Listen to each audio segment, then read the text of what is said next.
Millet Marvels, changing the way world eats by Tenali Double Horse.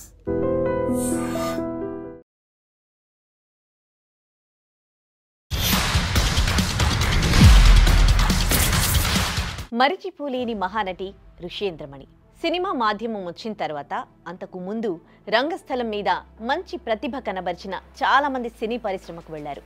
అలనాటి కథానాయకులను ఒకసారి పరిశీలించినట్లయితే దాదాపు అందరి ప్రారంభ జీవితం ఒకేలాగా ఉందనిపిస్తుంది.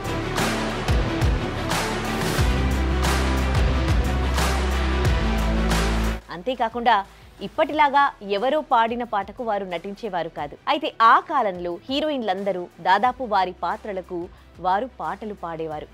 నాటక రంగంలో ఎవరి పాట వాళ్లే పాడుకునేవారు. ఎందుకంటే అది లైవ్ కాబట్టి అలా జరిగేది.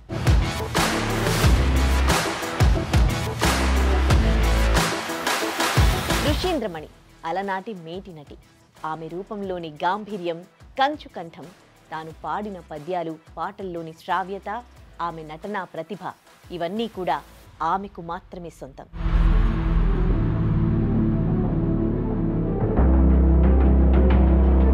జమీందారు, అత్తగారు, మహారాణి ఇలాంటి పాత్రలు గుర్తుకు రాగానే ఆమె గుర్తుకొస్తుంది. నవరసాల్లోని ఏ రసాన్నైనా చేయడంలో ఆమె దిట్ట. ఆమె సినిమా రంగ ప్రవేశం చేసిన కొత్తలో కథానాయిక పాత్రలు కొన్ని చేసిన తర్వాత క్యారెక్టర్ నటిగా మారింది.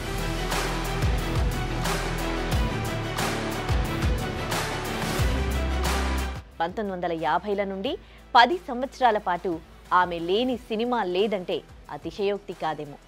తెలుగు సినిమా మూకీ నుండి టాకీ యుగంలోకి ప్రవేశించిన తర్వాత సత్యభామగా నటించిన రెండవ నటి ఆమె. 1935లో శ్రీకృష్ణ తులాభారం సినిమాతో ఆమె హీరోయిన్గా సినిమా రంగ ప్రవేశం చేశారు. తర్వాత 1966లో వచ్చిన అదే చిత్రంలో మహేంద్రుని తల్లిగా చిన్న పాత్ర పోషించారు. అక్కినేని నాగేశ్వరరావు కథానాయకుడిగా నటించిన తొలి సినిమా శ్రీ సీతారామ జననం సినిమాలో అక్కినేని నాగేశ్వరరావుకు తల్లిగా నటించారామె. ప్రముఖ సంగీత దర్శకుడు ఎస్ రాజేశ్వరరావు దర్శకత్వం వహించిన తొలి చిత్రం చెంచు లక్ష్మిలో ఆమె తన పాత్రకు తానే పాటలు పాడుకున్నారు. తెలుగు సినిమాల్లో నేపథ్య గానం ప్రారంభమైన తర్వాత కూడా ఆమె తన పాత్రలకు తానే పాడుకునేది. ఆమె పనిచేస్తున్న నాటక సంస్థలో ప్రదర్శించే ముఖ్య నాటకాల్లో ప్రధానమైంది సతీ సావిత్రి. అందులో ప్రధాన పాత్రలు కపిలవాయి రామనాథ శాస్త్రి గారు, పువ్వుల రామతిలకం గారు నటించేవారు. సి పుల్లయ్య గారి దర్శకత్వంలో 1935లో వచ్చిన సతీ సావిత్రి సినిమాలో ఆమె సావిత్రి పాత్ర పోషించింది. ఆ నాటక సంస్థకు చెందిన రామతిలకం గారు ప్రధాన పాత్రలు పోషిస్తూ ఉంటే ఋషేంద్రమణి ద్వితీయ శ్రేణి పాత్రలు పోషిస్తూ ఉండేవారు. సతీ సావిత్రిలో వాసంతిక, చింతామణిలో చిత్ర తరహా పాత్రలు పోషిస్తూ మెప్పించేవారు. ఆ కాలంలో నాటక సంస్థల్లో ఒక ఆనవాయితీ ఉండేది. సీనియర్ నటులు జూనియర్ నటులకు పాటలు పద్యాలు పాడడంలో మెళకువలు నేర్పించేవారు. అలా రామతిలకం గారు, రామనాథ శాస్త్రి గారు ఈమెకు శిక్షణ ఇచ్చారు. రామనాథ శాస్త్రి గారు పద్యాలు పాడే శైలి విభిన్నంగా ఆకర్షణీయంగా ఉండేది. ఆయన శిక్షణలో తర్ఫీదు పొందిన ఋషేంద్రమణి పద్యాలు పాటలు ఆలపిస్తే అందరూ తన్మయత్వం చెందేవారు. సినిమా రంగానికి వచ్చిన 30 ఏళ్ల తరువాత మాయాబజార్ చిత్రంలో ఆమె పాడిన పద్యం ఆమె తొలినాళ్లలో పాడిన విధంగానే అనిపించేది అని సినిమా పరిశీలకులు చెప్పుకునేవారు. ఆమె రంగస్థల నటిగా కొనసాగుతోన్న తరుణంలో వారి నాటక సంస్థలో హార్మోనిస్టుగా కొనసాగుతోన్న జవ్వాది రామకృష్ణారావు గారిని వివాహం చేశారు. భార్యాభర్తలిద్దరూ ఒకే రంగానికి చెందినవారు కాబట్టి ఆమె వృత్తి జీవితానికి ఎటువంటి ఆటంకం కలగలేదు. పెళ్లైన తర్వాత ద్వితీయ పాత్రల నుండి ప్రథమ స్థాయి పాత్రలను పోషించే అవకాశాలు పొందారు. ఈమె నాటక రంగంలో కొనసాగుతున్న సమయంలో 1932 తెలుగు టాకీ యుగం ప్రారంభమైంది. టాకీ యుగం వచ్చిన కొత్తలో దాదాపు అన్ని పౌరాణిక చిత్రాలు వచ్చేవి. వాటికి మాతృకలు రంగస్థల నాటకాలే కావడంతో అందులో నటించే నటీనటులకు అవకాశాలు వెతుక్కుంటూ వచ్చేవి. ఆ కాలంలో దాదాపు టాకీ సినిమా పుట్టిన తర్వాత రంగస్థలంలో నటించే నటీనటులకు మంచి డిమాండ్ ఉండేది. అప్పట్లో సినిమా నిర్మాణం కలకత్తాలో జరిగేది. అందువల్ల సినిమాలు తీయాలనుకునేవారు. ఈ రంగస్థల నటీనటులను అక్కడికి తీసుకువెళ్లి సినిమాలు తీసేవారు. 1935లో కోల్కతాకు చెందిన చటర్జీ అనే వ్యక్తి శ్రీకృష్ణ తులాభారం సినిమాను రూపొందించడానికి తలపెట్టారు. ఆ సందర్భంగా రాజారావు అనే తెలుగు హిందీ తెలిసిన వ్యక్తిని తనతో పాటు నియమించుకుని నటీనటులను అన్వేషించే ప్రక్రియలో కపిలవాయి రామనాథ శాస్త్రి గారిని సంప్రదించారు. ఆయన్ను నారదుడి పాత్రకు ఎంపిక చేసుకున్న పిమ్మట అందులోని సత్యభామ పాత్రకు ఋష్యేంద్రమణి గారిని ఆయనే సూచించారు. అలా ఋష్యేంద్రమణి గారి సినిమా రంగ ప్రవేశం జరిగింది. ఈ సినిమాలో శ్రీకృష్ణుడి వేషం మైలవరం టాకీస్కు చెందిన ఎస్ జయసింగ్ అనే వ్యక్తి వేశారు.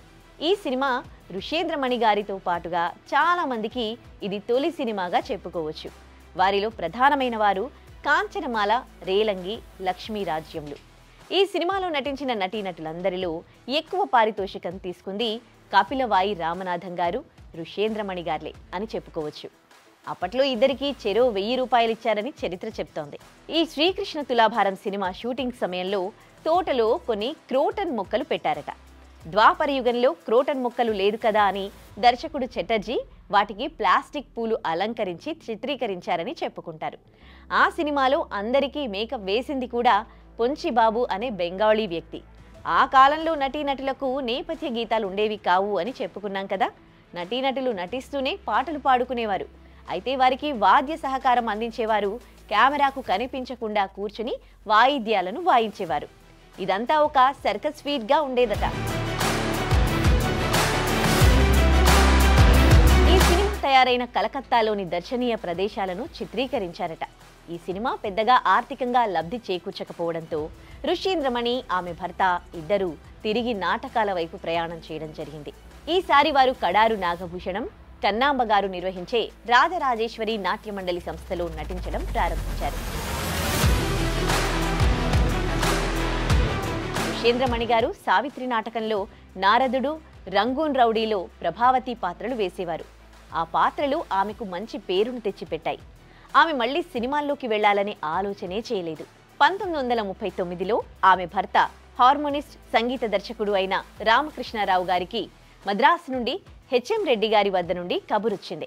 వేరేవారైతే వెళ్లేవాళ్లు కాదేమో గాని హెచ్ఎం రెడ్డి లాంటి పెద్ద మనిషి పిలుపు కాబట్టి వెళ్లక తప్పలేదు. ఆ సమయంలో హెచ్ఎం రెడ్డి గారు మాతృభూమి అనే తమిళ సినిమాకు దర్శకత్వం చేస్తున్నారు. ఆ సినిమాకు సంగీత దర్శకుడు పాపనాశం శివం. ఆయనతో కలిసి పనిచేయడానికి రామకృష్ణ గారిని పిలిపించారు. అదే సంవత్సరం ఋష్యేంద్రమణి గారు పాండురంగ విఠల్ అనే సినిమాలో చిన్న క్యారెక్టర్ చేశారు. 1940లో రామచంద్రన్ అనే ఆయన దర్శకత్వంలో బోండాం పెళ్లి అనే లఘు చిత్రంలో నటించారు. ఆ సినిమా ఋష్యేంద్రమణికి నటిగా పేరు తెచ్చిపెట్టలేదు. 1941లో తల్లి ప్రేమ అనే సినిమాలో నటించారు.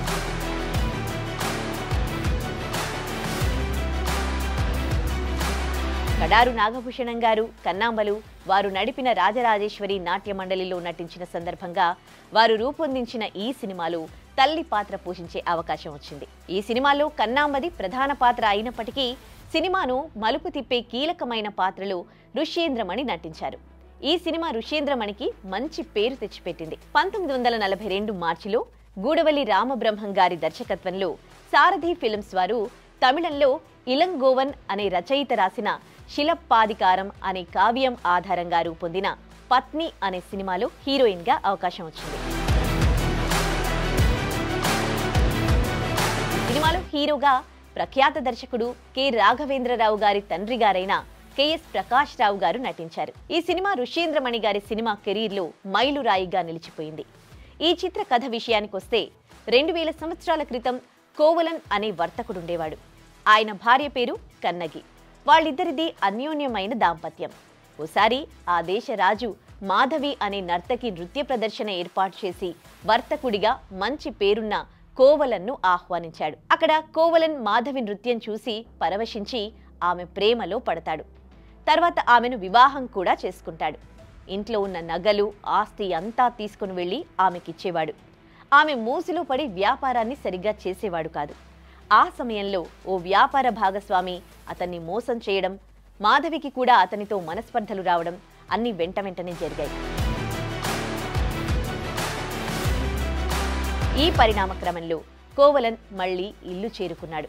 భర్త ఇంటికి రాగానే అతని భార్య కన్నగి అతనిలోని మార్పుకు ఆనందించి భర్తను మళ్లీ వ్యాపారం చేయండి అని చెప్పి ఆమె ఒంటి మీద ఉన్న నగలు తీసి ఇచ్చి దీంతో ధనం సమకూర్చుకోండి అని చెప్తుంది. ఆ నగలమ్మడానికి వెళ్లి నగలు కొనేవాడు చేసిన మోసానికి బలై రాజుతో మరణదండన విధించబడి మరణిస్తాడు. ఈ హృదయ విదారక వార్త విని కన్నగి రాజప్రసాదం దగ్గరకు వెళ్లి రాజును నిలదీస్తుంది. అంతేకాదు రాజు తప్పు చేశాడని నిరూపిస్తుంది. దాంతో రాజు మనస్తాపానికి గురై మరణిస్తాడు. రాజు మీద పడి రాణి కూడా మరణిస్తుంది. పతివ్రతగా పతిదేవుడికి జరిగిన అన్యాయాన్ని ఎదిరించే వీరవనితగా కన్నగి పాత్ర ఋష్యేంద్రమణికి చాలా మంచి పేరు తెచ్చిపెట్టింది. కానీ పత్ని సినిమా సరిగ్గా ఆడలేదు. ఆ తర్వాత ఆమె మళ్లీ భర్తతో కలిసి తెలుగులోనే కాకుండా హిందీ నాటకాలు కూడా వేసుకుంటూ దేశ సంచారం చేస్తుండేవారు. ఎస్ సౌందరరాజన్ గ్రూప్లో మేకప్ మ్యాన్గా పనిచేస్తున్న మంగయ్య అనే వ్యక్తికి ఋష్యేంద్రమణిని తీసుకురావాల్సిందిగా పురమాయిస్తే అతను వీరి ఆచూకీ తెలుసుకుని ఇలా ఫలానా దర్శకుడు రమ్మన్నాడు అని చెబితే ముందు రాను అన్నప్పటికీ తర్వాత వచ్చిన వ్యక్తి మంగయ్య గారు బతిమాలుకుంటే మద్రాసుకు బయలుదేరి వెళ్లారు. ఎస్ సౌందరరాజన్ అనే దర్శకుడు కమలా కోట్నీస్ కథానాయికగా చెంచు లక్ష్మి అనే సినిమాను రూపొందించారు. అందులో చెంచు లక్ష్మికి ధీటుగా ఉండే ఆదిలక్ష్మి అనే పాత్ర ఋష్యేంద్రమణికిచ్చారు. చెంచు లక్ష్మి ఋష్యేంద్రమణి జయాపజయాలతో సంబంధం లేకుండా 40 ఏళ్ల పాటు ఆమె తిరిగి వెనక్కి చూసుకోలేదు. తెలుగు, తమిళ భాషల్లోనే కాకుండా హిందీలో కూడా నటించారు. శ్రీ సీతారామ జననంలో కౌసల్య పాత్ర పోషించారు. ఈ సినిమాలో తనకు భార్యకు తిండిలేక అనే పాటను పాడారు. 1949 భక్త సిరియాల సినిమాలో తల్లి పాత్ర ధరించింది. 1949 ధర్మాంగధ సినిమాలో కూడా నటించింది. 1951లో విడుదలైన మల్లీశ్వరి ఇందులో ప్రాధాన్యత ఉన్న తల్లి పాత్రలో నటించింది. తరువాత విప్రనారాయణలో వేశ్యమాతగా కూడా నటించారు. 1957లో వచ్చిన మాయాబజార్ సినిమాలో సుభద్ర పాత్రలో నటించారు.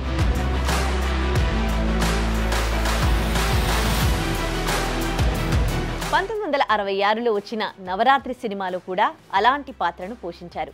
తర్వాత చింతామణిలో కూడా శ్రీహరి పాత్రలో నటించారు. 1970 వరకు ఆమె అనేక సినిమాల్లో నటించారు. ఋష్యేంద్రమణి, రామకృష్ణ గార్లకు 3 సంతానం, ఒక అబ్బాయి, 2 అమ్మాయిలు.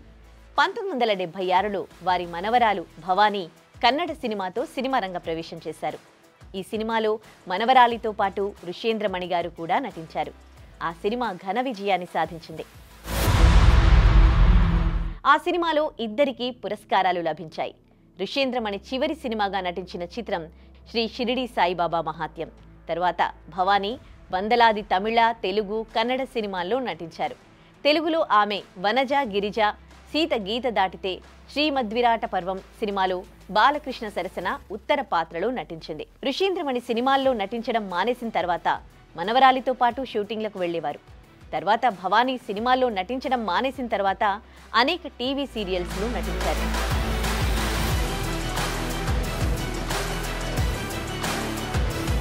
ఋష్యేంద్రమణి గారు 2002 ఆగస్టులో మరణించారు.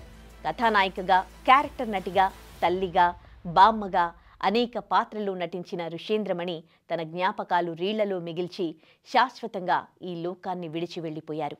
And don't forget to subscribe to iDream. And for more videos, please subscribe to iDream. Please subscribe to iDream. Please subscribe iDream. And please subscribe to iDream.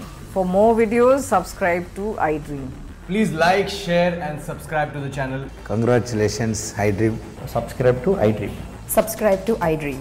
So subscribe to iDream Media. iDream team andarki huge congratulations. Please subscribe iDream Media. Please subscribe to iDream. Subscribe iDream. Please subscribe to iDream.